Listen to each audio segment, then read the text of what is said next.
welcome to Outside the Box. Oh, there's your phone. I can hear you, Peter. Excellent. Oh, yeah. The timing is always perfect. And I know who it is. It's my buddy Gabe, but yeah, I'll have to catch him on the rebound. No worries. Well, welcome to Outside the Box. Again, another special edition for those of you out there, and hopefully we Yeah, well, I guess he ain't going to let me by. I'll give you a second, brother. Yeah, go ahead. Go ahead. Anyway, here we go. I do have another caller on area code 215-884. I did try to screen, but I don't know how the hell this thing works, but whatever. Mike Hott, if you're there, say hi, and just so I know who it is, and I can get an idea of what's going on here. Anyway, area code 215-884. There?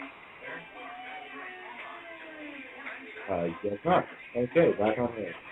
All right. Yeah, just waiting to see what's going to be going on. We just had another call come in, area code 417. First three numbers 334. Going to make your mic hot. Just want to see who's in the queue here.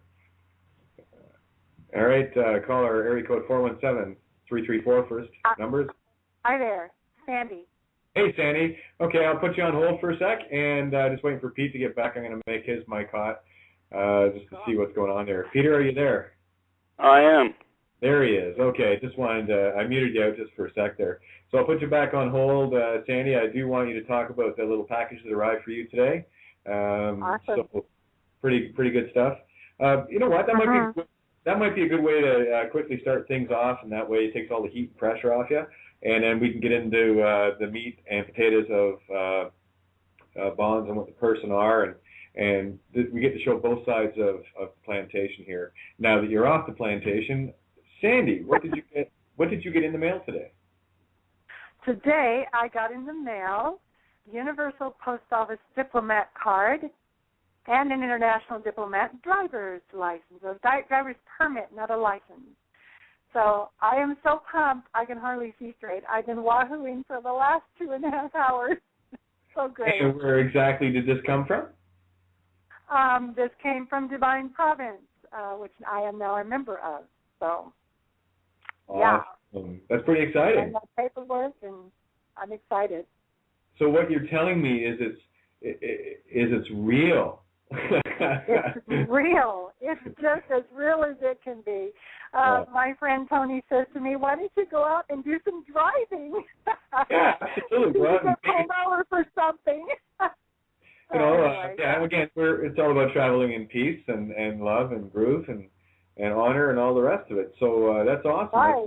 That's but I get to travel now instead of drive, which is just the most exciting thing in the world, because the freedom and having been pulled over and arrested and put in jail and all that kind of stuff for driving. And, when I said I was traveling, now I get to really travel, and they won't be able to do anything. And it's going to be really cool. I'm so pumped. What's your name, sweetie? What's my name? Yes, your first name? Sandra. Sandra, this is Peter. Welcome. Hi, Peter. Yeah, we talked the other day, remember? Yep. Yep. So, yeah, I just got my IDs today, and I just am so thrilled. I don't know if I'm going to sleep tonight, but this is so cool. You're not. You're just going to be so pumped. I know I am. I'm pumped. It's like everything inside of me is jumping up and down for joy and can't stop. It's just going for it. So, yeah. Oh, my God, Christmas came early. That's true. No, it's awesome. And again, people need to hear that. So, and the relevance of that is more than people can imagine, and that's why we talk about both sides here to give people the panorama. And it's about staying in peace, love, truth, and honor on both sides. And what we're trying to do is just, we don't give advice. We just tell, we tell it as it is, and how the system has been screwing us all over because, we've allowed it in our ignorance, and also that there is a way to step out of that, get out of Babylon, and we're waiting for Tony to call in too, by the way. He's apparently having a hell of a time trying to get a Skype line in. Gee, I've never had that experience, eh? Oh, there he is. Speak of the angel. Okay. There he All is. good. Well, all right. Hello. Just if you want to jump in and chat, or if you, it's entirely up to you. Just let me know on Skype, and we're going to let Peter just rip and roll. Okay. Well, Yep. All good. Or did you guys lose me? No, we can hear you, Kate. Okay, Danny, so I'm going to put you on hold, okay, hon? yeah, go ahead. Okay, and if you need anything or you want to jump in, just let me know on Skype, or if you want to stay on the call, that's great. If not, you can, you know where we are on the air. You can also Skype me anyway. Awesome. You have direct. Okay, I'll put you on hold here. Yep. Okay. All right, love you, baby. That's awesome. Awesome. All right, Peter, let her rip, my It's friend. going to get interesting. Yeah. Where do you want to start? At the beginning, I guess. Well, I guess just close out on our Bond issue because that was an excellent show. Matter of fact, I need to get a copy of that show. I think I saved it into my favorites somewhere. I need to post that over on suijuris.me for everybody's consumption because that was, folks, we're literally pulling back the layers of the onion very aggressively, very quickly, and very effectively. These are all the things you're never supposed to know. Inquiring minds want to know, and they don't want you to be an inquiring mind. They want you to go to sleep. So, you know what? This is the wake-up call. This is beautiful. Yeah, it is. And that was the Friday night show. I'll make sure you get the link. I've already downloaded the show as well. So if you have any issues there, I will get the show to you. No problem. Yeah, Kate, they're still screwing with your line. I guess it's going to be the Peter and Tony show. That's good tonight, and the most important thing is you're going to be heard. Yep, it looks like they're blotting you out all over the place. Anyways, tonight's a little bit different. We're not going to cover any Bond stuff tonight. We're just going to go into I really like the vernacular, like you say, the ethereal, Kate, on words, WHIRREDS, as you put it, words, because they catch everybody in the spell. Everybody keeps using things that cause them deleterious effects on their well-being because they don't know that they use beautiful wordsmithing, I call it, where you think it's a common word and using it in a common context, they take it and place it into a legal context as so to assess you and bring you into the game, so to speak, because you didn't know how you were operating. So tonight's going to be, we're just going to cover one word or two words, and it'll be the word person and the word citizen, because it seems like everybody wants to use those in their vernacular in all these private groups and stuff like that, and these patriot groups, and I'm fixing to rip the curtain back on a whole different level on the vernacular of using the word citizen and using the word persons.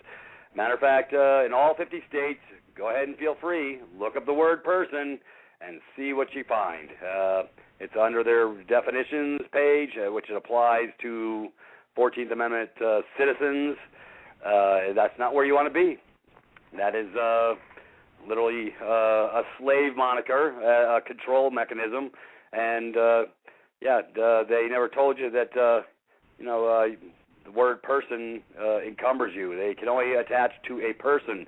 They can't attach and deal with commerce, intercourse, what they call, look up the word commerce, and it always says intercourse. Well, folks, there's a reason they keep saying intercourse under there, because everybody's getting a screw in here. Anyways, I didn't mean to offend anybody, but that's what it is. That's what commerce is.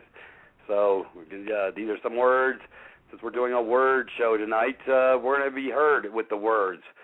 So what we're going to do is I posted at Sui Juris as well for multiple hundreds, as well as Kate, I gave you the PDF so that everybody can sort of follow the bouncing ball.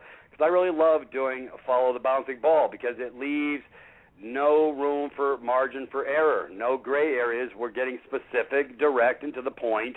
So nobody can say that, that guy's just talking off the top of his head. He doesn't know. He doesn't have a clue. Well, I can verify everything because I'm the wordsmith, folks, because that's what I do. I educate myself and I dig into terminology and what those words mean and how they apply. Well, in their vernacular, they apply to have deleterious effects on those who use those words, such as like sovereign, citizen, tied into the same oxymoron. That's not a good thing, folks. It's time to shake that paradigm. You can't be a sovereign and a citizen in the same breath. It's sort of like a little pregnant in the same breath, or freedom in taxes in the same breath. So they're oxymorons. They're diversely opposite, and they never meet. So without further ado, I'm going to start off. I'm going to try and stay slow, folks, so that everybody can follow along, and then I'm going to take little short intervals when I want to interject so everybody gets the full gist of what I'm trying to bring across here. This is information. This is education. This is what this is all about. So as we move forward, you're going to get the big picture. Well, let's start off with the Informer. This is where I got this from. This guy put this out back in 1990. It's been out there for 22 years, folks, and we've been asleep for those 20 years. I'm guilty myself. When I read this for the first time, I said, this guy's lost his ever-loving mind. Well, he didn't, because it's totally 100% unequivocally applicable. So let's follow the bouncing ball, and we'll start at the beginning.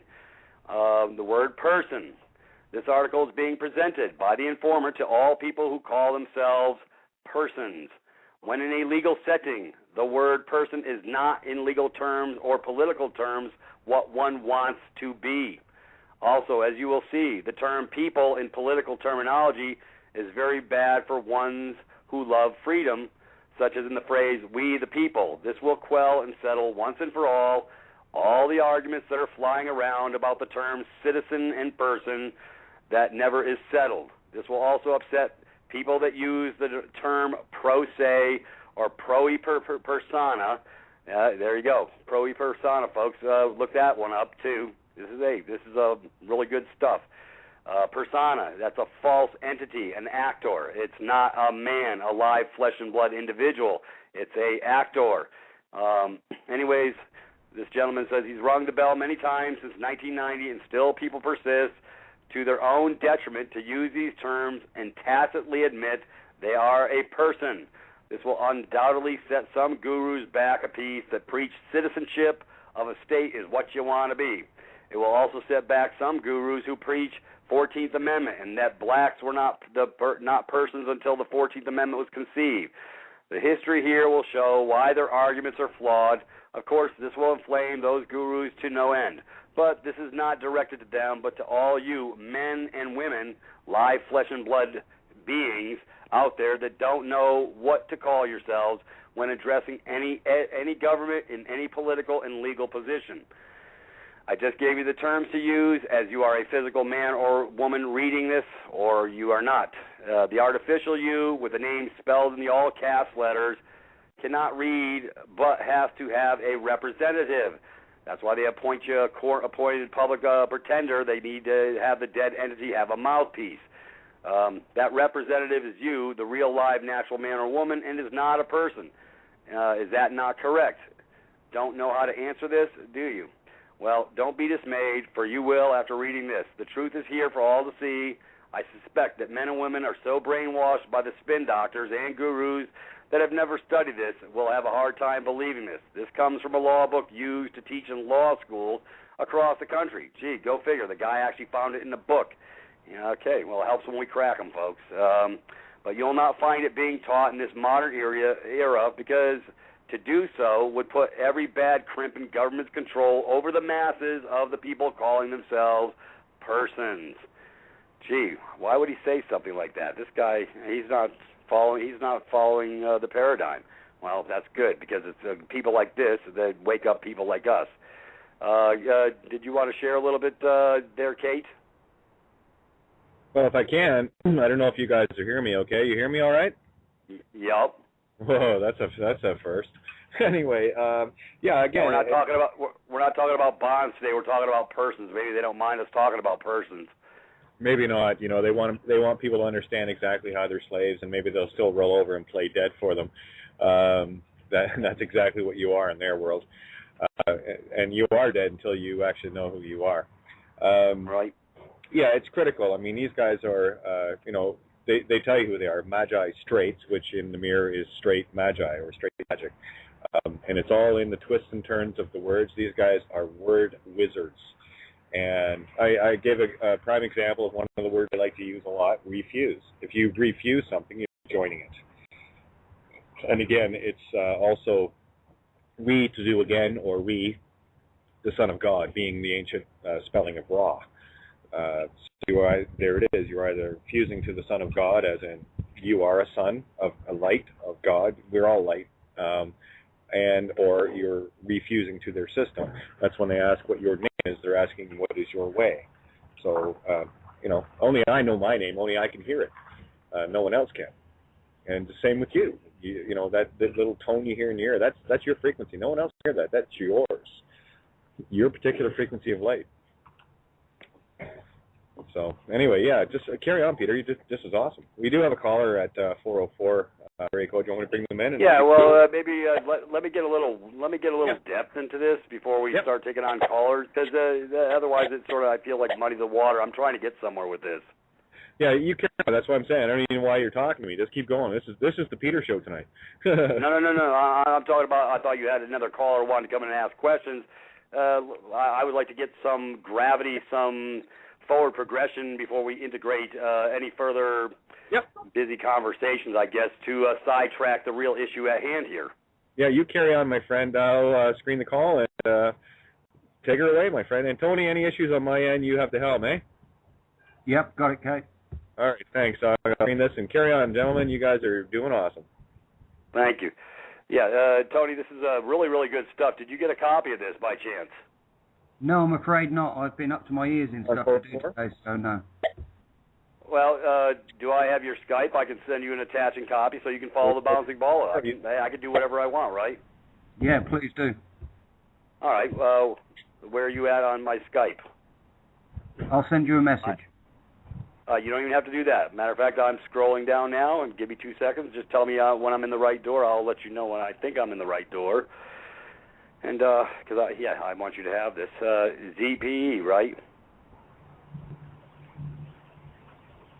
I got it, and there it is. It's in your box, brother. Cool. Okay.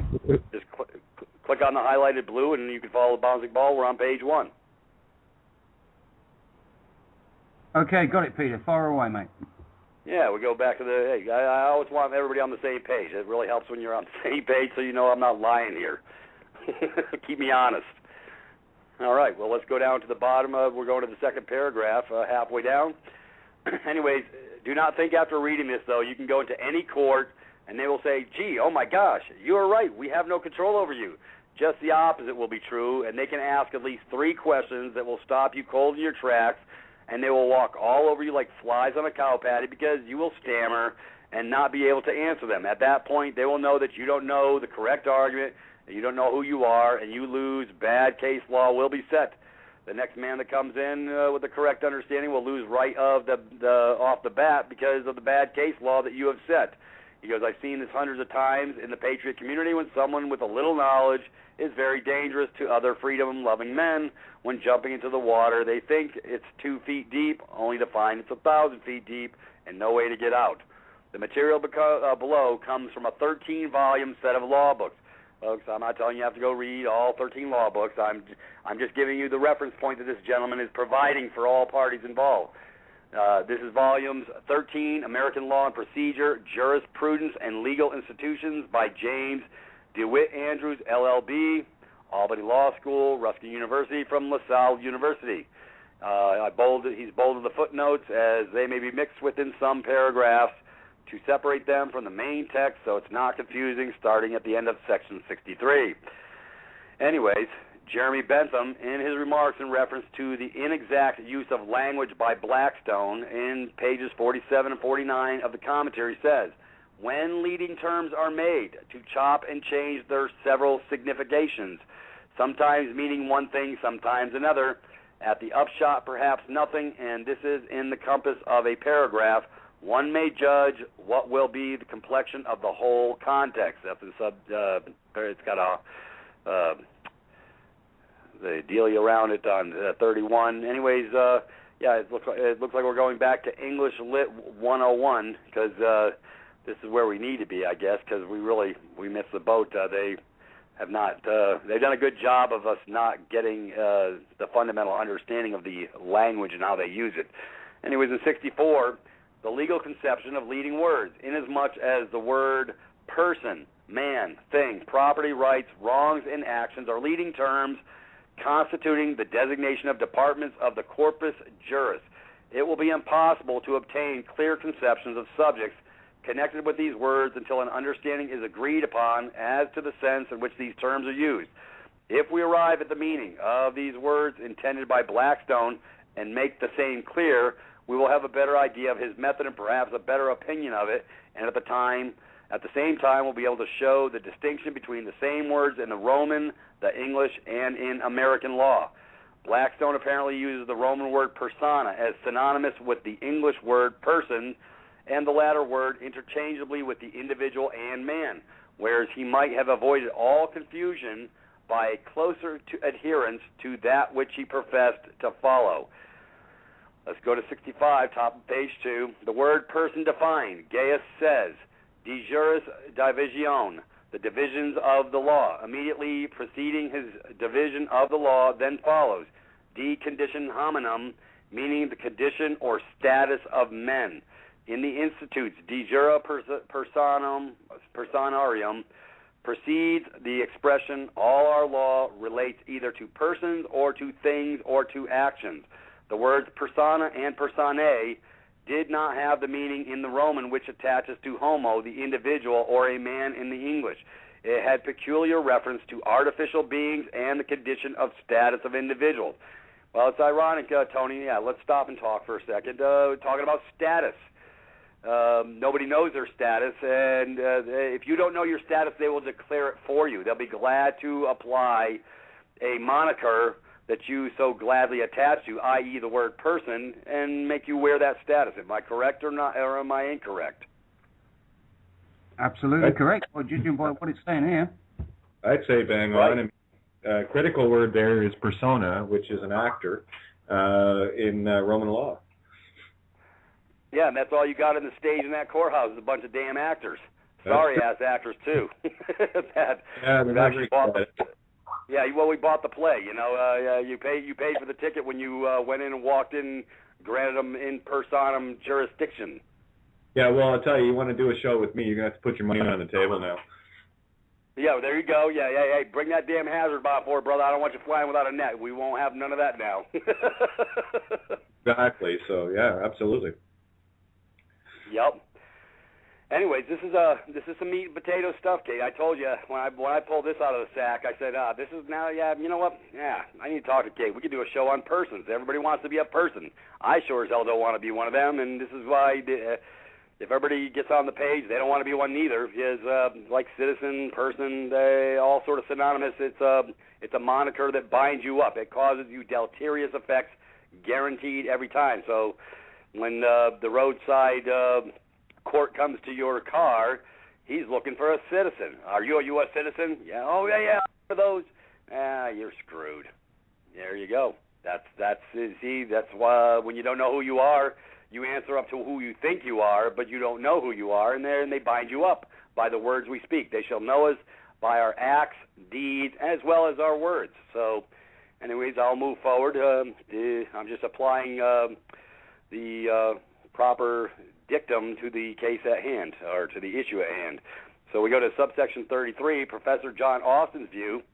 It says many of the modern civilians have narrowed the import of the term person as meaning a physical or natural person. They define a person thus homo cur statu su sendalratus. Yeah, you can tell I've got some real Roman, I got no Italian in me at all. Anyways, a quamen being invested with the condition of status. Here we go back to this status stuff, so this is important, folks. And in this definition, they use the term status in a restricted sense, as included only those conditions which comprise rights, as excluding conditions which are purely onerous and burdensome, or which consist of duties merely. According to this definition, human beings who have no rights are not persons but things, being classed with other things which have no rights residing in themselves, but are merely the subjects. Gee, I've heard. Where have I heard that before? Have you heard that before? Subject, Tony. Do you know any subjects in your world? Oh, by the way, I we'll carry on here, but I just wanted to point out the one sensu doratus. You'll see in there where the word sensus comes from. They just took the El Dorado out of it. Ah. Okay. Good. So Yes. that's why I'm glad they take a census, right? And there's the word again. You're what's the word? Senses. When you're not in your right mind, you've had the senses knocked out of you, and there it is again. Sensus. Right, and again. Oh, wow! Sense. That's a nifty tie-in, Kate. I never heard that analogy put like that ever so succinctly. I like that. I'll tear a word, bad astern. You give me a word, I'll show you what it means in 1,000 different ways. So is it parallel to census, like when they come to your house and take census of you? Yeah, you got homo, cure, statu, su, sensu doratus. Okay, so when you take out the L-D-E-R-A-T, look at the word, El Dorado, right? El Dorado, El Doradas. So what they're doing is they're tying in the person with the sensus, right? Ah. Or sense, as in pennies, monius, cents, because we don't say in the C. When you say 1 cent, you don't say 1 or 2 cents, because the T and the S work together to make the S sound. So there's the sense us. Right? Oh. It's all in the sounds. It's all in the sounds. That's me. I'm sonic. I hear. That's what I do. I don't just see them, I hear them at the same time. Right? So that's been the one thing that I know I had one angle coming in with words that others weren't grasping for whatever reason. I'm a musician, right? So I hear things a bit differently, but I don't see words. I go back to songwriting on this. I don't see the words, I just see the pictures and the concepts, and I use these squiggly little things they call letters and stuff to describe them. See, describe, to of right or to unright. Depends on French or your English, right? D for demi means half. Like I said, give me a word, I'll rip it and strip it 1,000 different ways. Well, this is good. I'm glad I brought this to your table. Like I say, we're all going to We're going to share in the feast together. Never knew that word. Cover the Thank you. Keep going. Okay, let's cover the next paragraph is the signification in our jurisprudence. The word person, in its primitive and natural sense, signifies the mask which actors who played dramatic pieces in Rome and Greece covered their heads. These pieces were played in public places and afterwards in such vast amphitheaters that it was impossible for a man to make himself heard by all the spectators. That's interesting. Recourse was had to art. The head of each actor was enveloped with a mask, the figure of which represented the part he was to play. It was so contrived that the opening for the emission of his voice made the sounds clearer and more resounding. Vox personabat. When the name persona was given to the instrument or mask, which facilitated the resounding of his voice, the name persona was afterwards applied to the part itself, which the actor had undertaken to play, because the face of the mask was adapted to the age and character of him who was considered as speaking, and sometimes it was his own portrait. It is in the last sense of personage, or the part of which an individual plays. That word persona is employed in jurisprudence in opposition to the word man, homo. When we speak of a person, we only consider the state of the man, the part he plays in society, abstractly, without considering the individual. That's beautiful. Yeah, can I break down the word homo for you? Yeah, go ahead. Okay, again, lowercase are the letters with all the creation power. That's why when you say, when someone asks me, how do I, quote, spell, unquote, my name, well, I say it's Kateofgaia, no capitals, because there is no capital, no money in my name.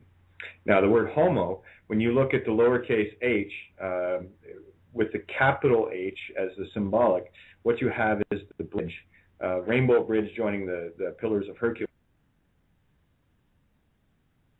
The pillars of the left and right. That's what the sign means.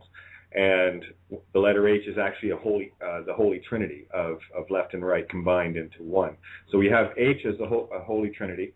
You have the O, which is creation. The M is the representative of the as above and creation. So the as above is surrounded. You can look at the H in the same way that you can look at the Latin word se, S-E, which means himself, herself, itself. You look it up, guys. You look it up in the Latin translator. You put in S-E, the two letters S-E, in a Latin translator, Latin to English, and it will come up himself, herself, itself. All three in one. No kidding.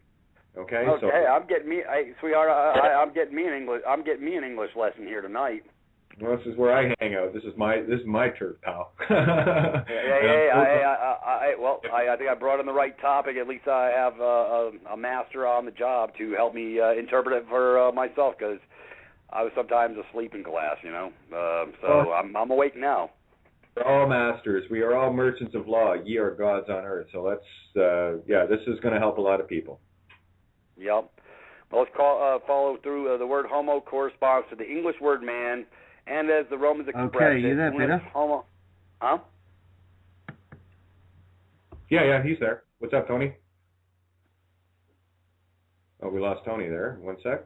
Yeah, I was just speaking. I don't know. Oh, Tony's still on the line. Where are you, Tony? If you're talking, we can't hear you. Oh, we just lost Tony. All right, wait for him to get in. I've got, that's one of the reasons why I can't watch the chat as much as I want, because I'm constantly looking at the board to see who's going to drop in and drop out. Unbelievable. Anyway, so carry on, and I'll grab Tony when he gets back in. Cool.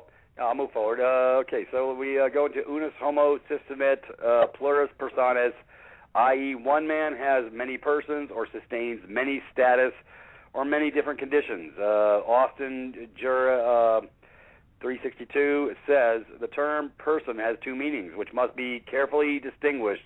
It denotes a man or a human being, or it signifies some condition borne by a man. 35, see Harvard Law Reviews 101. A person as meaning a man is one or individual, but a single or individual person, meaning a man, may sustain a number of persons, meaning conditions or status. Anyways, notice this meaning is not so broad as that given by Ortolan. It does not include artificial persons. Again, he says, as throwing light on the celebrated distinction between jus rerum and its jus personam phrases, which have been translated so absurdly by Blackstone and others, rights of persons and rights of things. Juris personarium did not mean law of persons or rights of persons, but law of status or a condition. A person is here not a physical or individual person, but the status of a condition which he is invested. It is remarkable confirmation of this that Gaius, in the margin purported to give the title of heading of this part of the law, has entitled it this, De Conditio Hominum, and Theophilus, in translating the Institutes of Justinian from Latin into Greek, has translated Jus Personarium, Diviso Personarium, understanding evidently by persona, not an individual or physical man, but the status, condition, or a physical character borne by physical persons. This distinctly shows the meanings of the phrase Jus Personarium, which has been involved in impenetrable obscurity by Blackstones and Hale. The law of persons is the law of status or condition. The law of things is the law of rights and obligations considered in a general manner, or as distinguished from these peculiar collections of rights and obligations which are styled conditions and considered apart. A moment's reflection enables one to see that a man and a person cannot be synonymous, synonymous meaning the same, for there cannot be an artificial man, though there are artificial persons. Thus, the conclusion is easily reached that the law itself often creates an entity of a being, which is called a person. The law cannot create an artificial man, but it can and frequently does invest him with artificial attributes. This is the personality, the persona, which we see and by which we are affected. The law does not distinguish between men except by their personality, as king or magistrate, or as parent or husband or wife, etc. When the idea may be difficult for the tyro to grasp, the personality, i.e., this condition or status of a many, is entirely the creation of the law. By nature, all men are created free and equal, i.e., of equal rank and equal rights. But the law does not look upon all men as equal, though in the law of the United States, all men have equal civil rights, which is basically no rights at all. Anyways, the question is asked, who is that man? The reply would be, we're on top of page 3 for those following, that is the king or lord and so, or the chief justice or the president or governor. But what is the name of this personage? The name indicates the man, the title, rank, or legal standing of the person. The word persons denoted certain conditions of rank or status, which a man was clothed by law. To adopt the language of the same author, the term person, as denoting a condition or status, is therefore equivalent to character. It signified originally a mask worn by a player, and it distinguished the character which he represented from the other characters in the play. From the mask, which expressed the character, it was extended further by a metaphor to conditions or as a status. For men, as subjects of law, are distinguished conditions, such as players, performed by their respective conditions, just as players performing a play are distinguished by the several persons which they respectively enact or sustain. As we shall see, the word had a still broader meaning. Let's go into a slave, says Holland, having as such neither rights or liabilities, had in Roman law, strictly speaking, no status, caput, or persona. On the day of his manumission, says Modestinus, incepit stature haberer. Before manumission, as we read in the Institutes, Nollern caput habitat. Anyways, the following is the explanation given by Mr. Sanders in Ms. Translation of the Institutes. The word persona held in the usage of the Roman law a different meaning from which we ordinarily attach the word person. Whoever or whatever was capable of having and being subject to rights was a person. All men possessing a reasonable will would naturally be personae, but not all those who were physically speaking men were personae. Slaves, for instance, were not in a position to exercise their reason and will and the law, therefore refused to treat them as personae. On the other hand, many personae had no physical existence. The law clothed certain abstract conceptions with an existence. Sort of like all the corporations, folks. They have their abstract conceptions in your mind. They're not persons, but they operate as persons under the corporate umbrella. Anyways, and attached to them the capability of having and being subject to rights. The law, for instance, spoke of the state as a persona. It was treated as being capable of having the rights and being. You got 39C Ex parte Virginia, 100 U.S. 368. 40 Hale nowhere speaks of status, but uses the term character or capacity. See note 60 below. Subject to them. These rights really belong to the men who composed the state, and they flowed from the Constitution and position of associated individuals. But in the theory and language of law, the rights of the whole community were referred to the state. Yeah, probably because about the us state. Anyways, to an abstract conception interposed between these rights and the individual members of society. So a corporation or an ecclesiastical institution, like a court, was a persona, quite apart from the individual persona who formed the one who and administered the other. Even the riscus of the imperial treasury, as being the symbol of the abstract conception of the emperor's claims, was spoken of as a personae. The technical term of the position of an individual regarded as a legal person was status.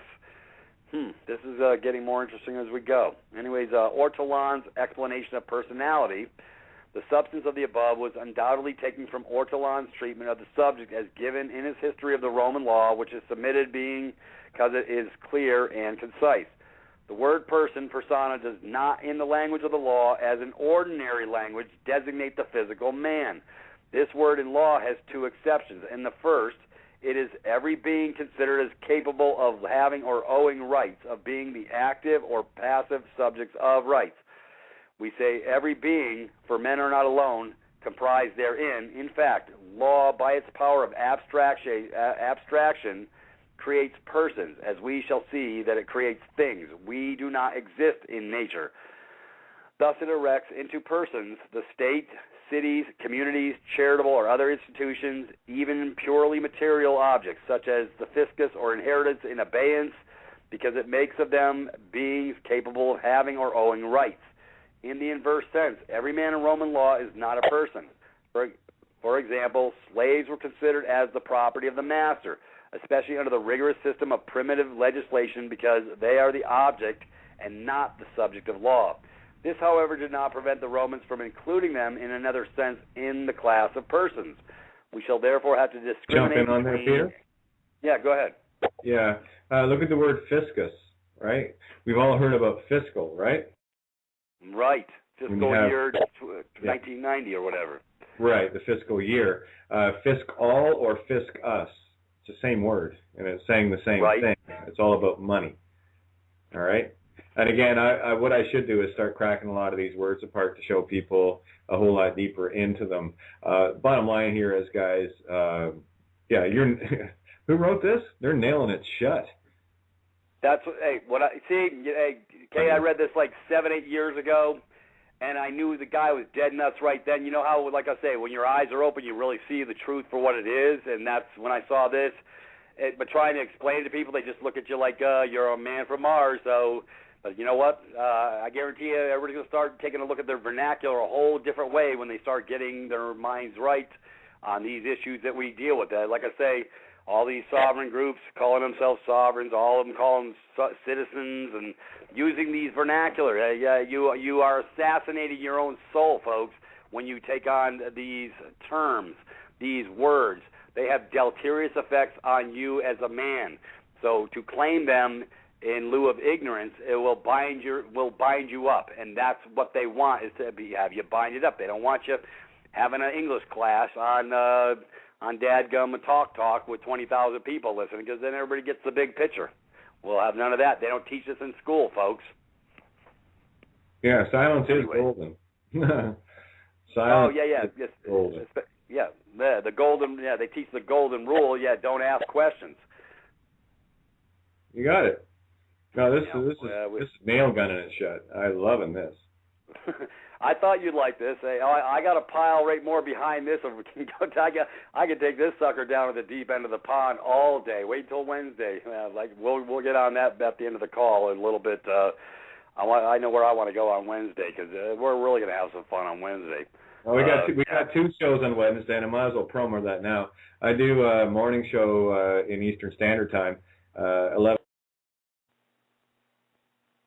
Yeah, they just cut you off again, Kate. They love you so much. Yeah, okay, they uncut you. Okay.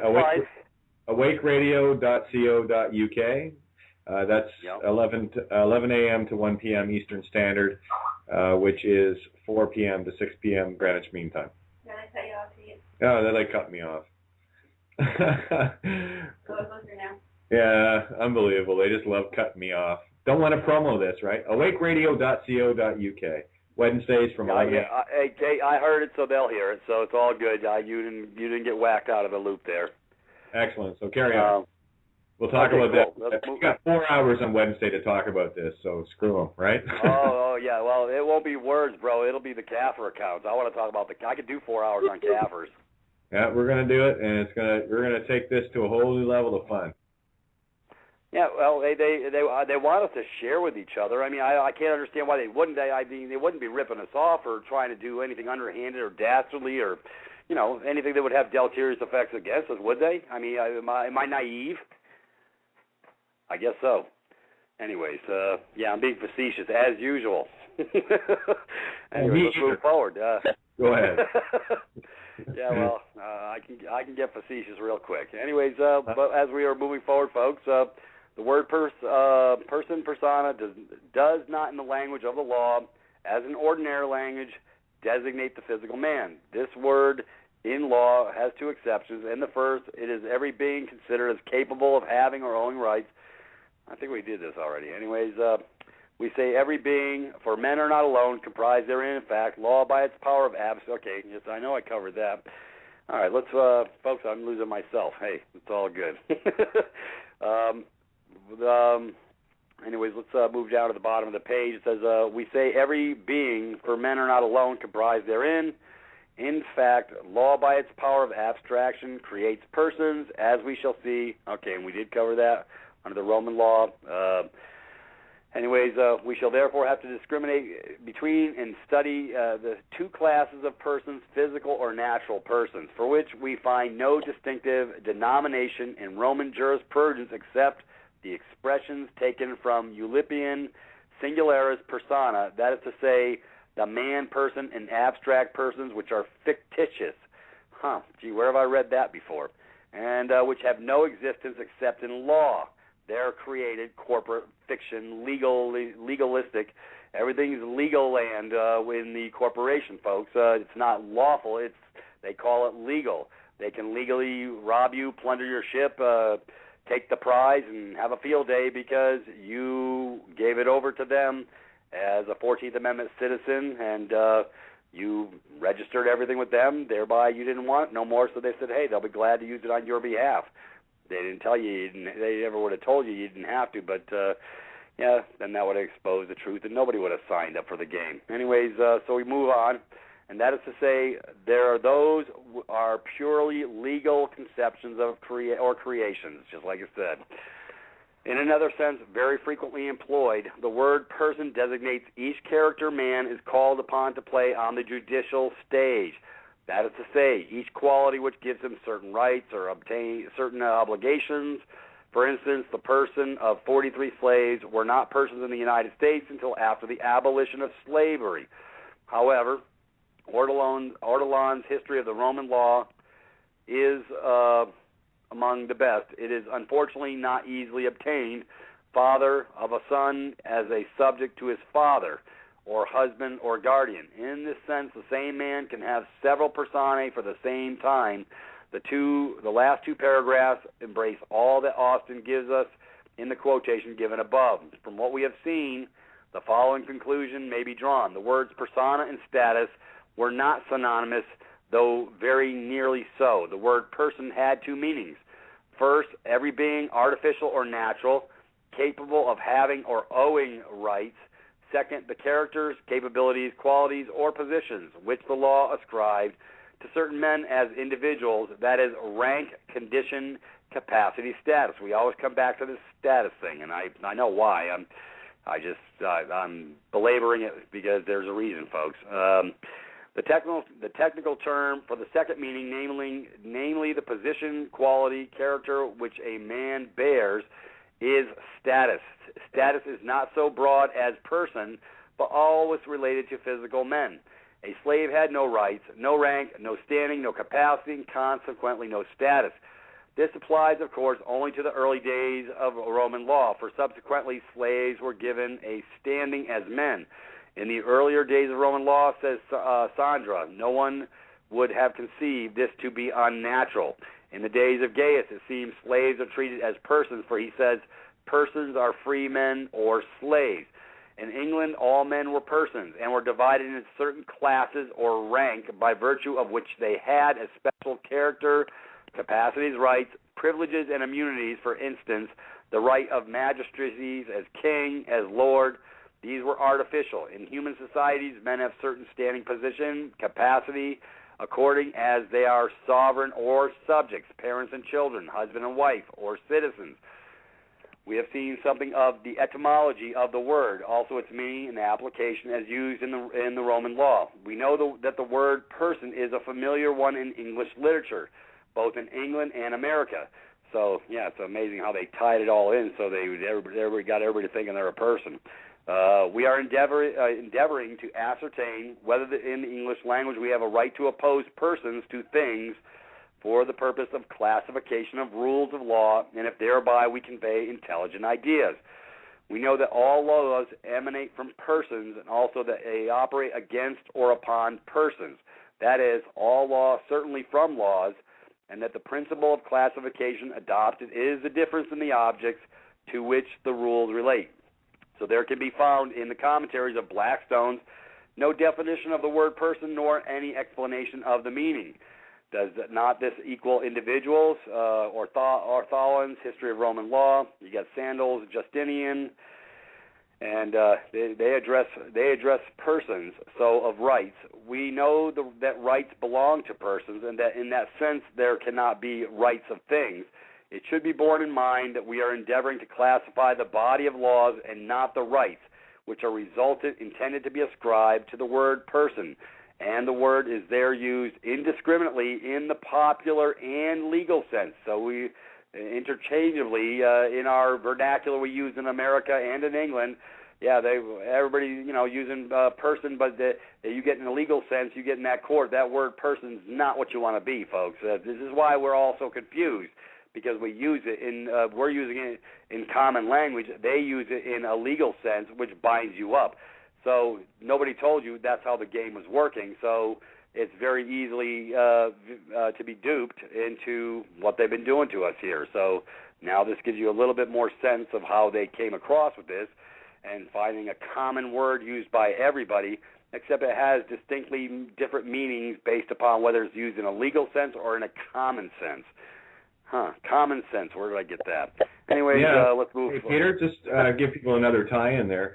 They do this in the same way that they took their creation called Christianity, the literal translations of a mystical book, and they used all of the pagan dates that were familiar with everybody, and they just painted them over with, Christmas, December 25th, right, which is the birth of the sun, which is the actual rebirth of the sun, the one in the sky, after the winter solstice of 3 days being in the tomb, i.e. it stops on the horizon for 3 days and it starts to go back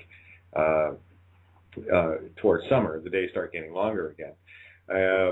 Again, it's all about trying to get people we're creatures of habit. And once we can establish the habits, or they can see that we've established habits, that's when they jump all over it, and we get trapped with that. That's why planning or living in the past and having habits is a perfect means of control. And we all have the habit. You know this, Peter. We all do. We use the word person all the time. Right. And if you're ever talking to one of these, magi straights or cops or whatever, they've got a very particular, meaning for that word. And don't kid yourself, there is a low level with the street level cops and what have you of how to entrap. They cannot do anything until you relinquish a name, and they're going to use stupid little words. I mean, they're trained to. And as soon as you use the words they're looking for, they will. And I mean, I had the instance where I was asked after I was kidnapped the second time from my house by probably no less than 15 cops. The female police officer who was trying vehemently to grow a penis based on her attitude, she said, "Do you want to see an attorney or a lawyer or whatever?" And I said, "Not a chance." "So you refuse to see a lawyer?" I said, "No, I won't. I don't I know what the word refuse means, and no. Oh, so you're refusing?" And again, it was just they're so programmed, and it's so easy once you get this ego program going, especially with those. And they blocked you. Here we go again, round two. And of course, they're dogs that are chasing cars down the street. I can see the eyes above, so below in their training. And I know I've got Jim listening, and I know that Gabby's going to be far better trained and loving than any of these, and she certainly won't be chasing cars, So anyway, it's just, I find it if it wasn't so sad, I would find it laughable, So I see both sides of it. And again, you're right, Peter. It's all about slipping in that, the common usage. And getting people to think it means one thing when actually the trickery is they're trying to they know it means right. They're the masters of deception. They've been doing this persona crap. They try to make you think it's they sold me on the crap, brother. I did 10 years in the military. I thought I was buying an ideology. I bought a false paradigm. Who would have thought? that I would do 10 years in and then figure it out after the fact. And I'm not anti-military. I love my America. What I don't like is they use trickery to suck us all in, to abuse us and rob our estate since the inception of our birth. That's not a good thing. That's called, in my eyes, fraud vitiates all contracts. However, based upon all the adhesion contracts everybody stepped into, they said, well, you claimed to be a U.S. citizen when you filed that dadgum DMV report or that DMV application, and you claim to be because you're supposed to read stuff, folks. We stopped reading. That's the problem. We got real busy and we just stopped reading. We stopped educating ourselves and understanding the wordsmithing going on all around us. It's really all about the words. And when you understand what these words mean, you get it. Like I say, you can go down to the DMV. If you don't, just go read the dadgum DMV the application that says you're a vessel in commerce. You can't make this stuff up. But you can't get a copy of it anywhere on the internet, Hey, Peter, I got a suggestion for those that, if you're dealing with a contract, the easiest way to lift anything that's on the paper off the paper using their legal tactics is any contract you get, and if you must sign something, put a box around your name. It lifts it off the page. And if you're dealing with a government contract, what I would suggest you do is draw a big box around all the words on the page. It lifts it off. We've actually got a question here, guys. Yeah, go ahead, Tony. It's from Ekaterina. Okay. Yeah, from the context of the preamble, wouldn't one conclude that it was the laws of the U.S. that do not apply to the people? The people, as ordinaries and establishers of the country, are sovereigns of the country, therefore may not be involuntarily subjected to the laws of the U.S. Correct? 100% incorrect, and she hasn't been to the Informer website any time in her last pass, I'm sure. I'll be glad to get her. Let me jump on this first. I mean, anytime you're trying to talk about laws of the U.S. or laws of the U.K., it doesn't matter. They're all the same. Every law that was created through the Law Society, i.e., any member of the bar. And again, we can scream and shout as much as we want in terms of their legalese speak, but you're not going to get away from it until you know who you are. And you cannot speak their language. All you can do is call their bluff. Is that fair? Yep. And then, everybody brings up the Constitution. I want to know how many people out there were a party to it and signed that thing. I know I didn't. Oh, I'm not old enough. I wasn't there. I'm close, but I wasn't there. And again, that's a perfect example. If you didn't sign it, how the hell can you claim to have where it has anything to do with you? You didn't put your name to it. Right. They were making it applicable to all the 50 states as another corporate entity, but nobody was paying attention. Take a look at the word republic, folks. Come on, it's time to snap out of it. RE-public. You're in the public. So the republic sounded real good, and they put a real good spin on it, and it sounded really tasty, but it was another scam to draft you for performance, get you in the game, and be operating under the crown. And I don't mean the Queen's crown. I mean the financial crown. These are the things that our brothers and sisters didn't get in history class. So I have a plethora of verifiable, undeniable information I can share with anybody who wants to learn. I'm not being condescending. I'm sharing with you straight up. You want the truth? I'll give it to you with both barrels. If you got the chutzpah to get more than a paragraph down the page, what I'm finding is the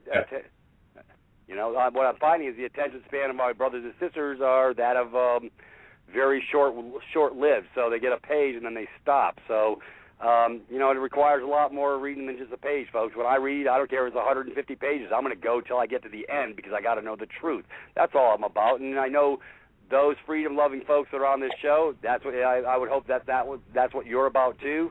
And that's how you get free. You got to dig in. I can't carry your water. You got to read what I'm reading. And just to let everyone know, this document will be on the loveovermind.wordpress.com site, and as well as on Bond. And they cut you off. It'll also be on SueyJuris.me. They cut you off again. What are the odds? This document, I just reposted the link for people.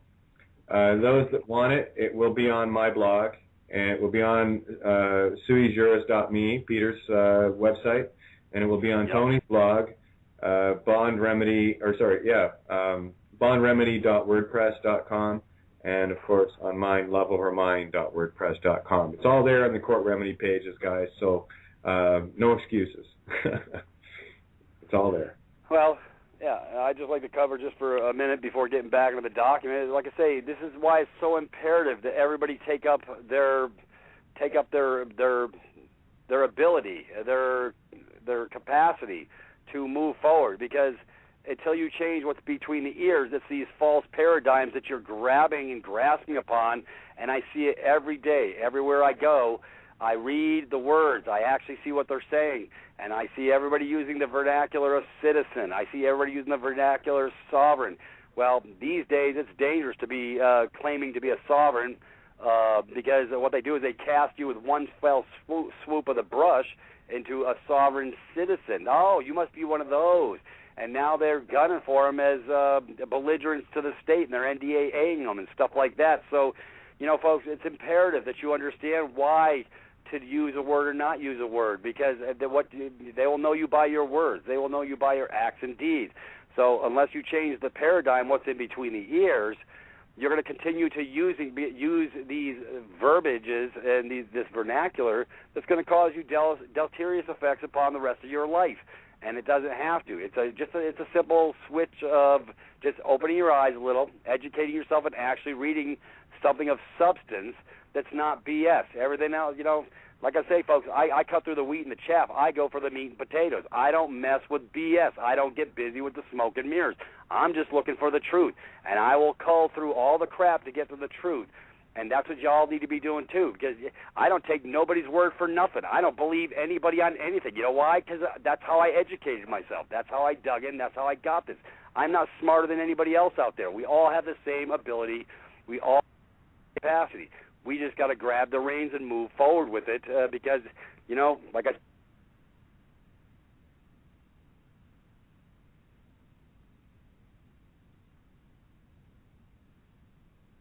okay, guys, we lost Peter. I don't know if it's me or Kate. Oh, no, I'm just checking here now. No, he's still showing on the line here. I don't know what happened there. Yeah, I've got him in the room. I'll see if he actually got cut off here. If he did, he'll drop out. Peter, if you're there, say something. Yeah, he's still in the room. So I'm just waiting for to see if his call actually drops out. But something that's been going on in the chat room, and I do want to try to clarify this for people.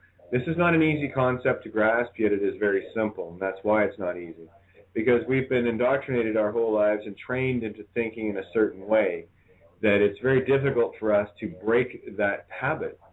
Speaking English for us that are English speaking is a very ingrained habit. Having it drilled into you as a child, all the spelling and, you know, the spelling bees and making sure that you spell the word right. They need that drilled into you. It's not a coincidence that it was the Rockefellers that started the first public schools. Yeah, Peter did drop out, so I'm just going to wait for him to call back in. And we do have a number of callers on the line as well. Not sure if they're listeners or have questions or whatever. Just give me a second here, because we're just coming up on 10 after 8. I just want to make sure that Peter gets back in the call here. I have a feeling that his phone probably died. So I have no idea. It might take him a minute for him to realize that, but that's okay too. But getting back to this whole concept of getting your head around it. Okay, now this is getting interesting. Kate, are you there? Oh, what's that? You just disappeared on us. Oh, I'm sorry. Am I back? Yes, you're back. Carry on. Okay. The trickery here is making you think that you're something you're not. And they've spent a lot of time, effort, and your money to get you indoctrinated into that mindset. It is quite a ruse, and there is no easy fix here. This is where you get you'll have to get your own epiphanies, and that's why Tony, Peter, myself, and so many others, Diatra, and so on, Santos, everybody we're doing our best to try to get people just to have a look from a different perspective. When you can accept that everything you were ever taught was wrong, you've got a good start. Now you just throw it away. And once all that is thrown away, now you've got something to build on and relearn. And Peter said it earlier in the show, you've got to get rid of gold and decide what truth is yourself. And because I'm saying something doesn't mean shit to anybody. Oh, there. Looks like Peter's back. Yeah, there he is. Hey, yeah. They shut my computer down. Now they're hitting my computer. Hey, so folks, let me share some stuff. Now I'm really pissed off. Yeah, you start whacking my computer. You want to piss me off? Okay, now I'm going to start on a diatribe of you scum-sucking, bottom-feeding pieces of crap. You got nothing better with your to do with your lives than troll for friggin' people who are bringing forth a new paradigm and a new truth, because your days are numbered, and when your useful purpose is up, you're next. That's how that works. You didn't get the memo, but you're going to get the memo real stinking soon. Now I'm really pissed. Go, Peter. Yeah, I thought I got cut off again. No. You got to love it. See, this is what I'm saying. There's no honor in the public. There's no honor with these clowns, and that's what they are. They're worthless clowns. I mean, you know what? They think they're doing something good. You know what? They're the most despicable, underhanded pieces of crap, and they don't even believe. They shouldn't even be above ground breathing my airspace. Good thing I'm not pissed off. Yeah. No, I mean, to listen to Santos, I love the way Santos describes it when he gets going, and you guys say it perfectly. Like Santos was saying about the Cardinals last night, and I'm not talking a baseball team here, guys. Right. And those red-robed, Satan-worshipping, programmed robots that are high lords of dark magic. And you better get used to that notion, guys. That what you think is good is actually evil. We've been trained, to respect the police and obey them and obey politicians and obey the church and all the rest of it. And these are the very people that have been screwing us. Yep. We're done. Like I say, like my brother Greg said in Chicago, there's no honor in the public. These people don't have an honorable bone in their body. And for all these people that are moving against their brothers and sisters in these court systems and all this other stuff, their day is coming.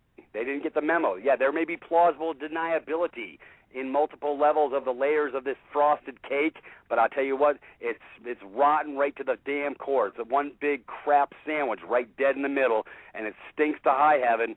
And like I say, hey, I'm coming in love and harmony. It's all good.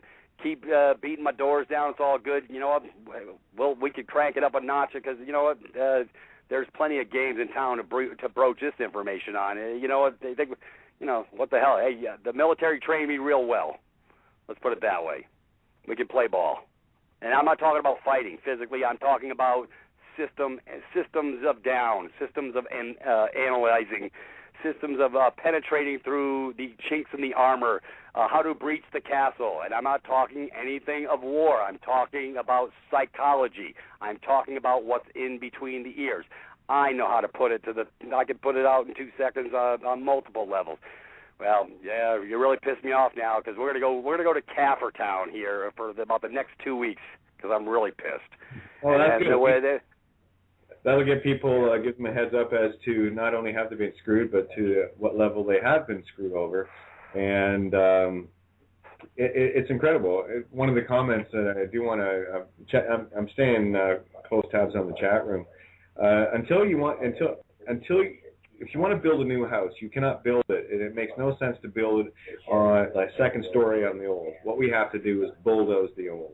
And that applies to your canvas. Everything you thought you knew to be right and true, according to everyone else's beliefs, everyone else's canvas that you're, reading from, you have to get rid of that. And that is the hardest part. But once you can let that go, once you can decide that everything you thought you knew was true and right,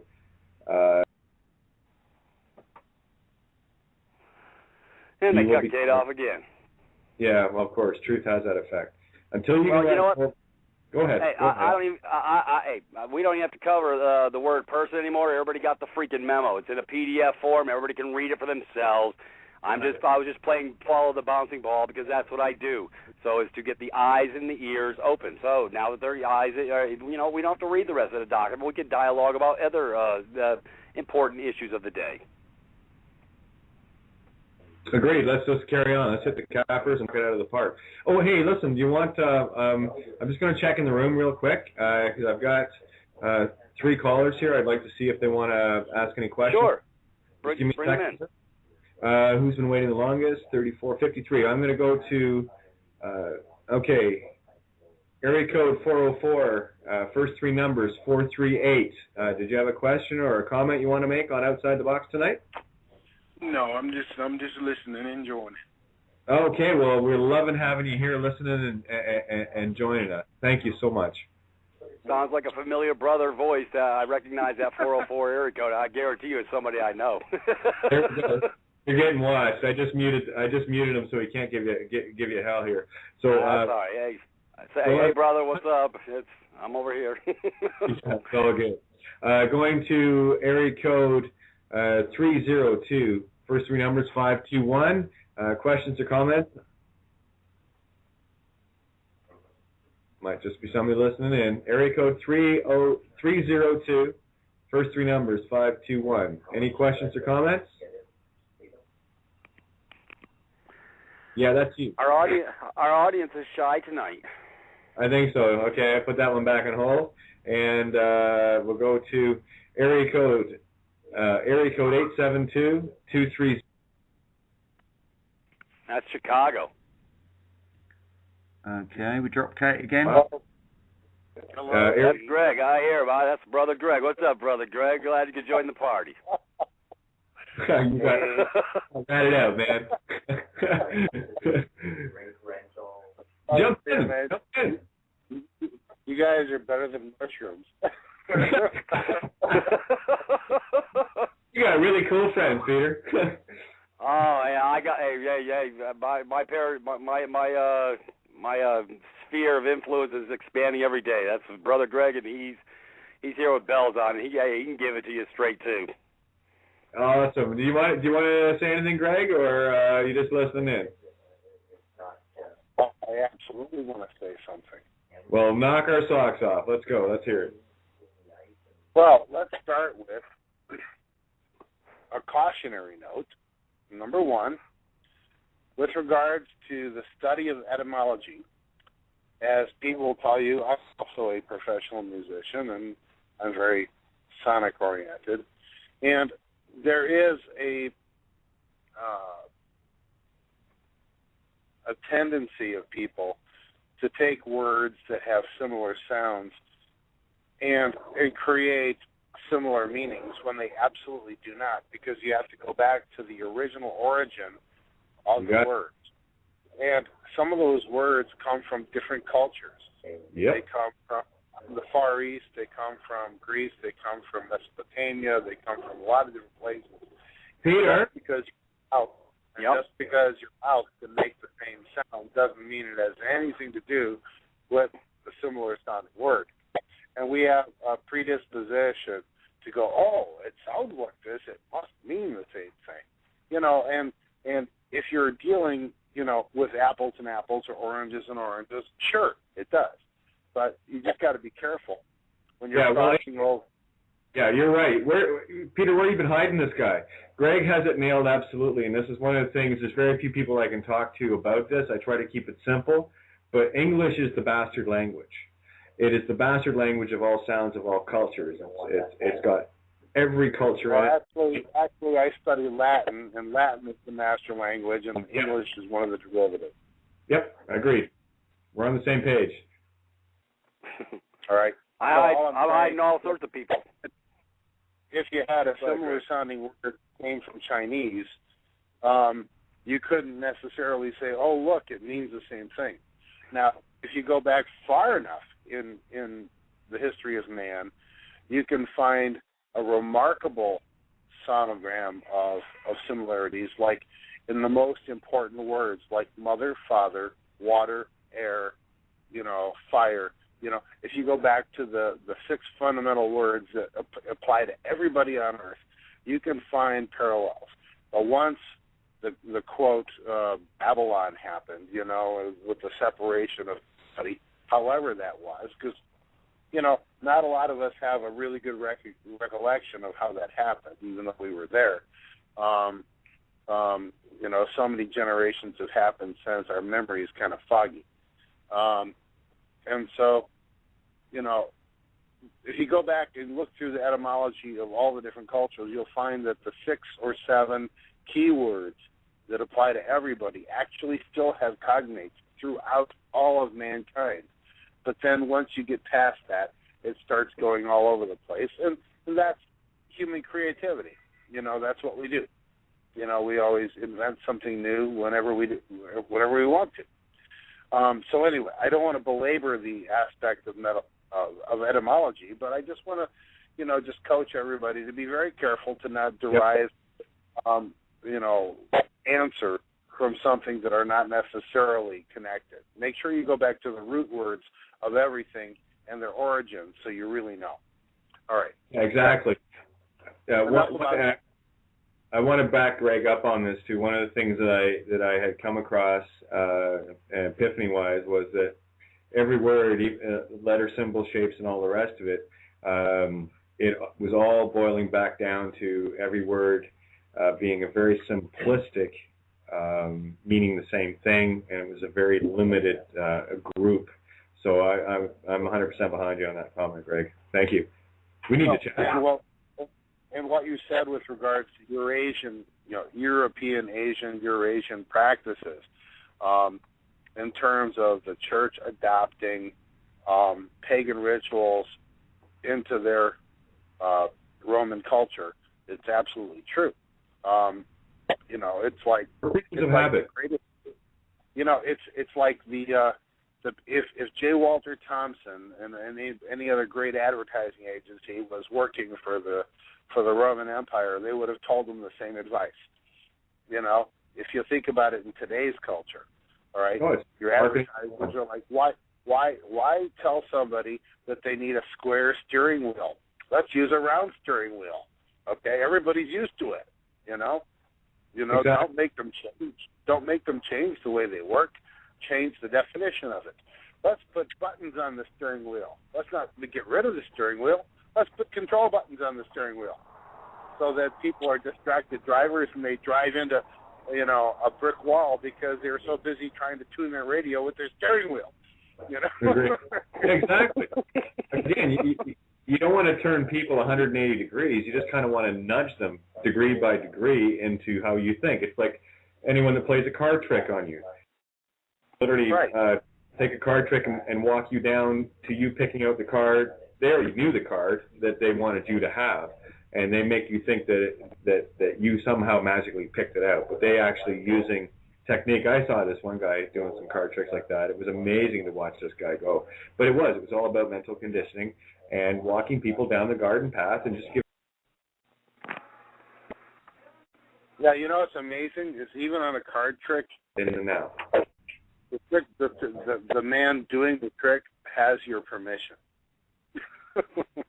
Exactly. You give consent to the trickster to trick you.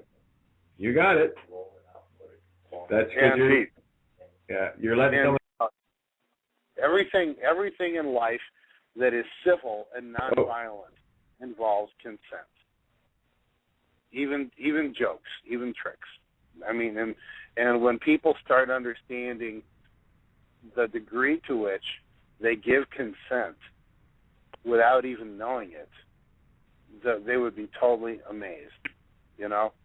I mean, I've read Invisible Contracts by Mercier now 10 times, and I told Pete, I read it every year for the next thing I'm going to learn from it. I can't from Mercier's Invisible Contracts. It is the most incredible insight into how the system works that anybody could possibly do. And, you know, it's unfortunately, it's not filled with crazy sex scenes, and it doesn't have, you know, dares, and it doesn't have sports. You know, it's really vanilla, and it's really boring when it comes to, you know, cultural excitement. But if you can actually just set aside one day every year to read George Mercier's Invisible Contracts, like on New Year's Eve or on your birthday or whatever day you want, and every day of your life, read this thing over and over again, I guarantee you, you will find something new in it every single year that you read it. And it will take you further and help you grow and understand how this entire game works. You know, and God bless the man for taking the time to write it. Really. You know. It's excellent stuff. I got it on my computer, of course. It's in my favorites, so I have a link here for anyone wanting Invisible Contracts by George Mercier. You can get it at www.constitution.org/Mercier. I can't wait until they declare George Mercier a terrorist. Yeah, right. I'm going to post a link in the chat room, so whoever's not in the chat room, oh well. What would be the next thing that I'd like to bring up? Pete's talking like crazy about the CAFR stuff, and one of the interesting things that's happening right now is that I just found out today that our beloved BO, you know, what's in an abbreviation? And when I think of BO, I think of body odor. It also happens to be the initials of the current president. I'm not sure if that has any meaning, but it makes me laugh. Good observation. It works great. Yeah, and I'm going to give Peter give him hell later for hiding you. You're the kind of being I like to talk to. I'm thinking I'm gonna send him a case of antiperspirant or something. You know. Happy birthday, Mr. President. Here's a case of anti-VO. Perfect. Anyway. Yeah. But, he is going to be visiting two of my kids' college this week to do a speech and Q&A. And so I've already peppered my kids with a variety of questions that they might want to ask. Oh, you bad man, you. Yeah, you terrible. Don't you dare put questions in your kids' mind. Yeah, that's not right. Free kids. So I can't wait for their YouTubes on it, you know? Right on. Right. Hey, do you want to? We got a half hour. The only reason I'm saying it, we got a little over half an hour here. Peter, start ripping into the CAFRs. Some meat and potatoes for people on that regard. Actually, that was one of the questions that I told them to ask. Perfect. How about the comprehensive annual financial report about that? Right. It was like, dear Mr. President, you know, could you please explain to us, you know, why all these funds that are, you know, in these hidden accounts off budget, you know, aren't being used to offset all the problems that we're having in this country. You know, that's one of the questions I told my kids to ask the president if they get the opportunity. I think I don't want the solution. Well, it would be a miracle, of course, that if that actually happened, you know, that they didn't get screened and thrown to the floor or something. But you know, maybe my youngest son, who is a certified hero, might be able to get the floor. Who knows? Perfect. That would be great. You know, it's always a tough question, but definitely CAFR accounts we've known about for a while, And I am really glad that Peter wants to talk about these, because this is going to be an eye-opener for people. Well, you know what? I want to throw this out there first and foremost. You know, before I met Pete, you know, I was doing my own homework on this topic, and it's mind-numbing. Every CAFR report is anywhere from 300 to 1,000 pages. Okay?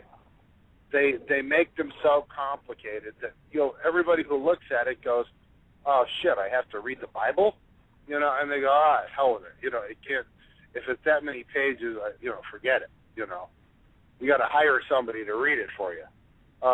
So everybody becomes shy to read them because of their extensiveness, how long they are. They're huge. All right? So they're hiding the truth in this huge mass of paper. Even if you get it digitally, it's still a huge mass of pages, right? So here's the problem, is that even the accountants that they hire to verify the CAFR funds, their front page says, we have reviewed the report and we acknowledge that the numbers that were given to us are the numbers that are published. But we cannot verify the truth of the numbers or what they mean, because we were not given any way to triangulate those numbers to prove that they truly exist. And so all we can tell you is that, yes, in fact, this is what was given to us. So the accounting firms that are hired to audit them can't even come up with a conclusion as to the authenticity and accuracy of the numbers. All right? So it's not even just the fact that the CAFR report's there. It's the fact that a professional accounting firm hired as a third-party neutral observer can't even provide a conclusion as to the accuracy and authenticity of the damn numbers. Now, that is doubly frightening. All right? I couldn't agree more. And again, it's like when you say accountant, the first thing that goes through my head is generally accepted accounting rules. And that is such a vague statement. It's generally accepted that we screw the people and it's all good accounting rules. It is such a wide open statement, and no one really gives it a second notice. Right. So imagine your accounting firm, your accounting company gets hired to verify the CAFR fund report from Cook County, Illinois. And you go through all this shit, and you've got 30 people working on it, sitting there with their calculators and spreadsheets and everything, and in the end, you have to come back and say, we couldn't verify anything, okay? But you paid us $1.2 million to do this for you, and so we went through your numbers, and we can honestly say that the numbers that you gave us are the numbers that are on the report. That's like saying, think about it. You know, Bob said his wife was Jill. We can't find a marriage certificate. We can only say that Bob said his wife was Jill. Okay? There's no proof of anything. Hearsay. Nothing. Here we go. More hearsay. They are just verifying the fact that the person submitting the report gave them the numbers that they did. They're not saying they actually could prove the numbers. That's like saying, you know, it's like, I'm married to Jill. Greg says he's married to Jill. Okay. Can you find a marriage certificate? No. But, you know, we can report to you, the public, that Greg says he's married to Jill. That's how the CAFR report audit system works. Nobody is accountable. Nobody anywhere. But I can tell you from my research that at least 50% of what is in the CAFR funds is the retirement plans for all of the public officials. Okay? And that the retirement plans for all of the public officials is 100% funded. And anybody who says that any retirement plan for, you know, the garbage collectors or the teachers or whoever in the public is experiencing a shortfall is lying. Absolutely lying, because it's 100% funded in the CAFR. So if you take the CAFR and cut it in half and say 50% is the retirement fund, we don't care. We understand we're taking care of our neighbors that work for the public, okay? Okay, cut it in half. Say half the CAFR funds belongs to our neighbors. What about the other half that they don't report? That's what I'm trying to say, is that everybody looks at CAFR funds as a giant gold mine, okay, and I'm just trying to say it's lawfully half of a giant gold mine, okay? It's lawfully half of a giant gold mine. Half of it belongs to our neighbors that signed on to a retirement plan. But then, why the hell is it that the government is telling everybody that they have to cut the benefits for the teachers and the garbage truck drivers because there's not enough money? That they have to either raise because taxes it's all or been done. Because now Right. they're stealing the money from the retirement funds that are actually there for them. Tony had a good point. Go ahead, Tony. Yeah, it's all Agenda 21. This is the whole purpose. It's been done deliberately. Yep. They want to collectively clear out the rural, farmland areas and stuff like that, and collectively put all the masses on top of each other in a city so they can. It's back to the control mechanisms again. Gee, go figure. Now, here's some irony since we're on the CAFR issue, though. And you're right about Agenda 21. Most people have never heard of it. Look it up, folks. It's time to wake up a little bit. Agenda 21 does exist in all counties, at all levels, but most people didn't get the memo on that either. But here's some irony for you. Brother Jesse Ventura, ex-Navy SEAL. I love my Navy compadres. I'll tell you, it's like every time I turn around, it's some swabby who's bringing the shit forward. You got to love it. He was when he was over there as a governor in Minnesota, the legislature was wanting to lay a new tax upon the backs of its masses over there in the state of Minnesota. Well, here's some irony for you.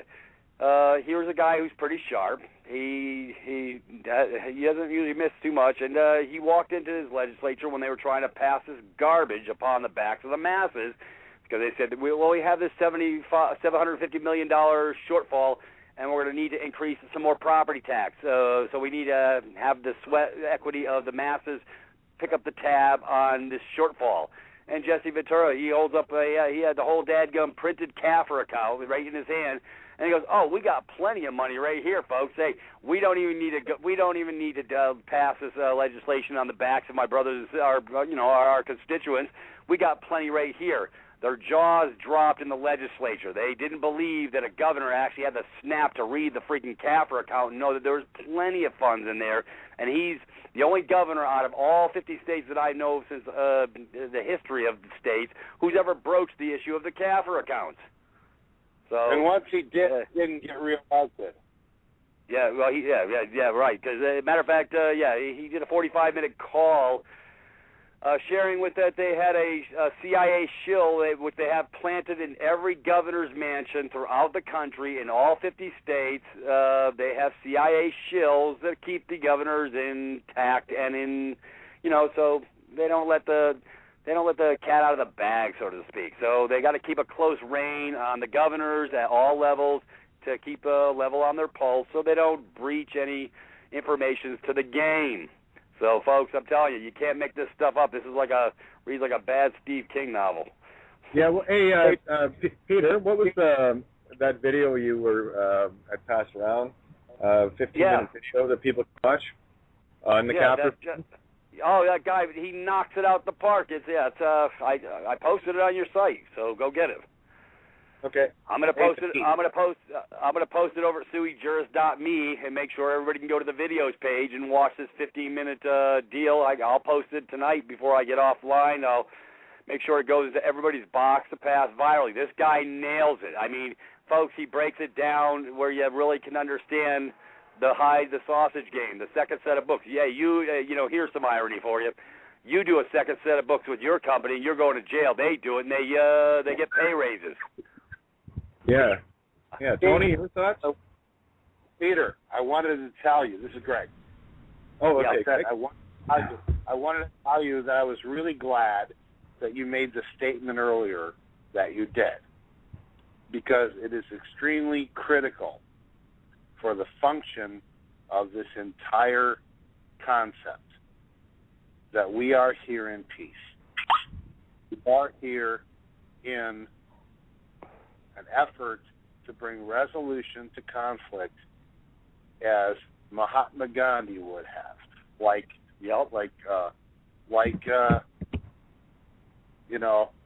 MJ did, like Martin Luther King did, like anybody did, like people who were committed to handling things man to man, civilly, peacefully, in love. Go. I mean, how many messiahs have been put to death in an effort to accomplish something peacefully because they refused to go to war, so they just killed them anyway. Yep. And that is where we are headed. And if I have any caveat to throw out there for all my brothers and sisters, understand that peace does not mean eternal life. That if you are an advocate of peace, you are an enemy of war. Big time. And that's one of the reasons why they're so afraid of us, because only us that get into that condition. Even when they cut you off, Pete, even when they cut you off the phone call where you dial back in, they inspired you to be angry. Yep. For a New York minute, you were mad. All right? And that is how they win. They kick us in the face, they kick us in the balls, and they cause us to have a natural reaction to an aggressive action. Yeah, mine now is to laugh at it, because all it does for me, Greg, is it just proves that I'm saying what needs to be said. And the more they hack me, the more truth I know I'm giving out. So it's my way of measuring it. So, again, good and evil, I see good in it. It's beautiful.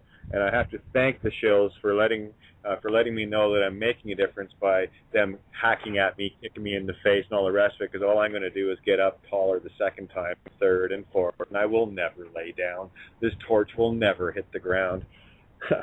Game over for them, period. Pete and I have had this conversation 100 times if we had it once, and that's simply, if they decide to take us out, all bets are off. All right? As simple as that. Yep. There's a report.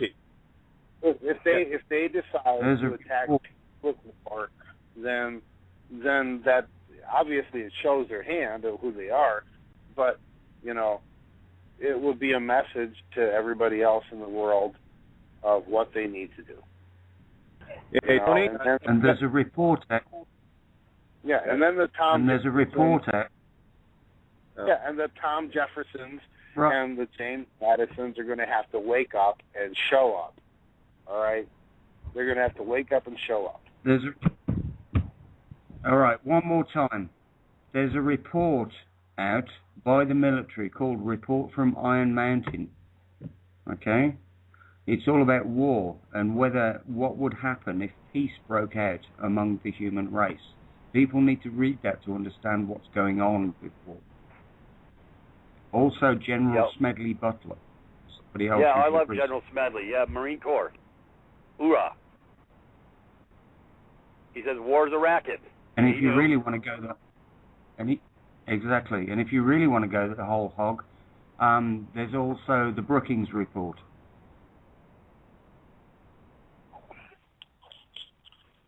Do some research on that, Milton. Yeah, great. Yeah, there are many great minds that have been evaluating this entire paradigm for a long time. They just don't seem to be able to hit, the media in a way that can compete with Sunday Night Football. Football's hypnosis. This is the point. All sports is bread and circuses. Get over it. Well, you know what? We need to pool our resources and advertise on Sunday and Monday Night Football. I love it. Yeah.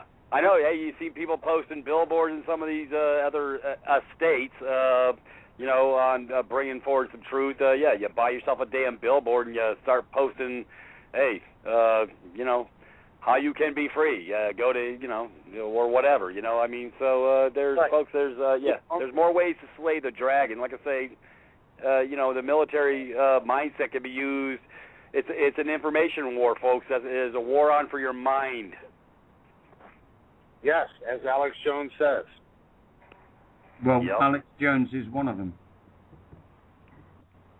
Yeah, well, he's into the fear porn. We're past the fear porn, so yeah, I've sort of laid quiet following Alex's diatribes because he gives you all the trauma and the mind-bending crap that gets you in an excited super state where your resonance is not that of a natural resonance, and so I don't feed that paradigm anymore. So I'm past all that. So, but he does give some good information, but at the same time, he's in a hyper state of excitement, which is causing other people to get in a hyper state of excitement, and that's what the system wants. Hey, folks, we just go to love and peace and harmony. It's all good. Everybody take a Quaalude and kick back.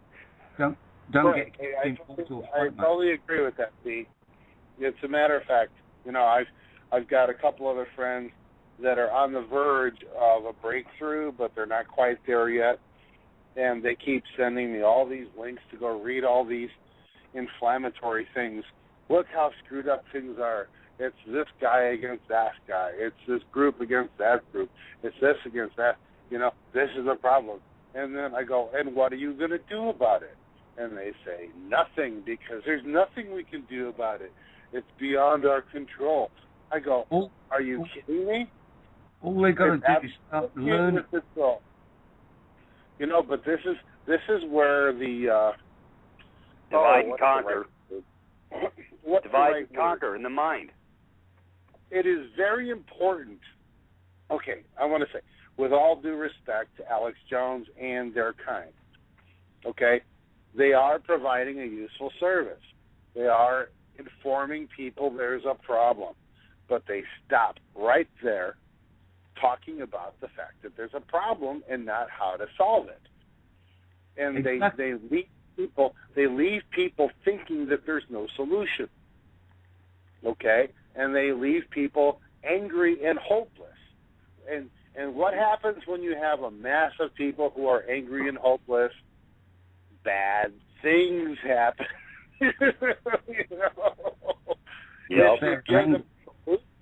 If you give them a peaceful solution that involves an 8.5 by 14-inch piece of paper with a bunch of words on it and their blood thumbprint and a signature that doesn't involve killing anybody, all of a sudden it's like, oh, well, golly gee, there's a problem, but here's an answer in law, in fundamental law, in antecedent law, in law that goes back 5,000 freaking years.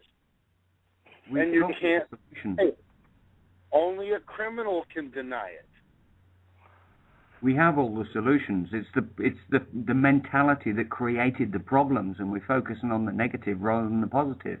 If they released technology and they released the hidden information that's been kept from the friggin' human race all this time, we wouldn't have the problems. Legalize marijuana. That'll make a friggin' industry.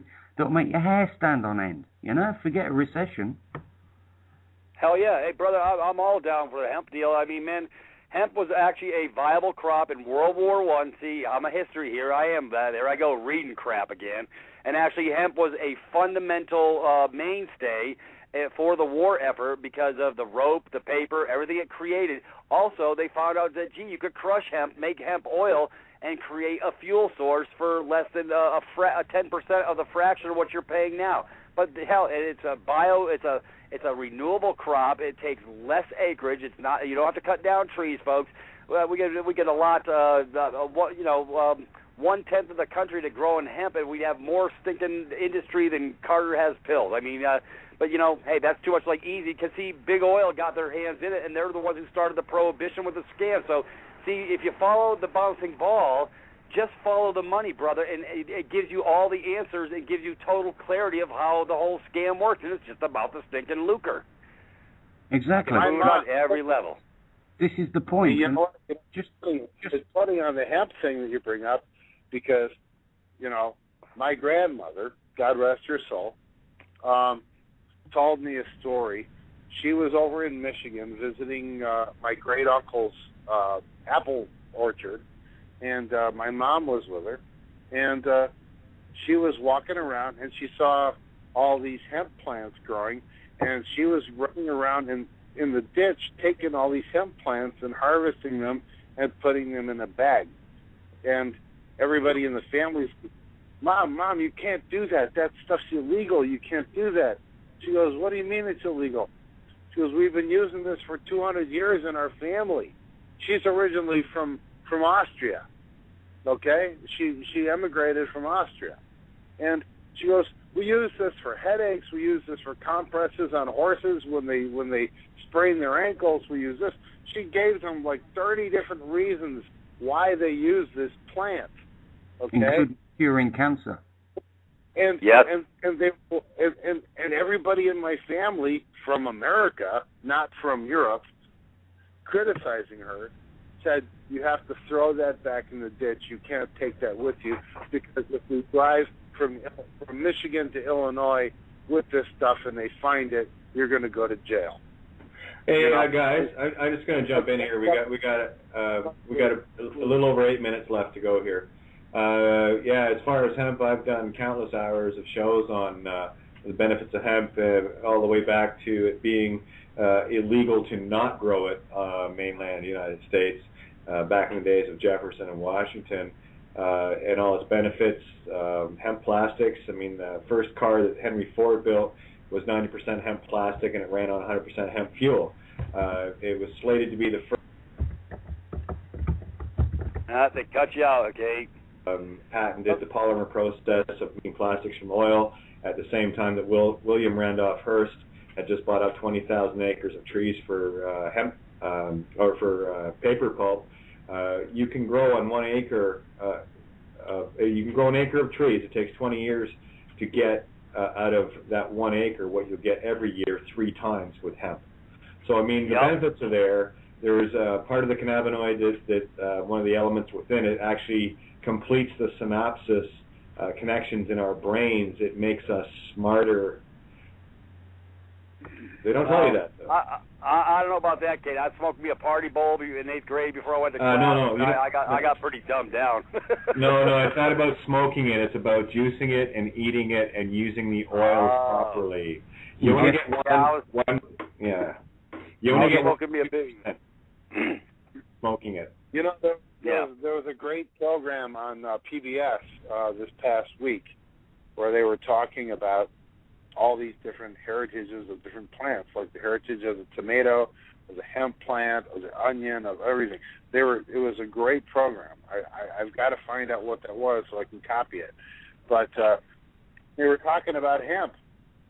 They were saying that one of the side effects of hemp was the fact that everybody was so curious about how it affected the human brain and why people liked it, that it actually inspired the entire study of how the human brain works. and the entire electrochemical processes of how the human brain works was inspired by the government's curiosity over how hemp affected it. Now, there's another benefit. There's another benefit of the plant. We actually learned more about the human brain because they wanted to know why pot worked. Yeah, that's standard fare for these guys, and you want to talk about thinking that you're above the law. Well, here are humans trying to make something that is creator made illegal. Are you kidding me? Exactly who made you the sole creator? But again, the only thing that they'll ever try to stop are those things that benefit and help us. So I've always had one rule: if the government says go this way, I go that. And Kate.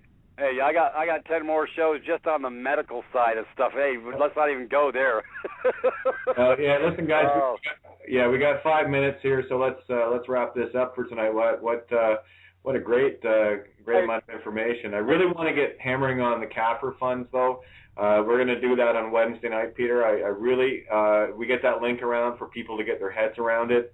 I'll get it posted on Facebook. You can get me on Facebook at kate.rene.5. That's KATE.RENE.5. And you can get me on Skype at katie.rene.thompson. I still use it because it's there. Anyway, so it's KATIE.RENEE.THOMPSON. And you can email me at katierene@live.ca, KATIERENE, only one E in that, at live.ca, or at get me through the blog page at loveovermind.wordpress.com for all the links to the shows. And if you get on my email list, I keep everyone in the now loop with what we're doing and what's going on. So give yourself a plug there, Tony, and plug there, Peter. And Greg, thanks for jumping in. Lots of great information. Hey, thank you very much, guys.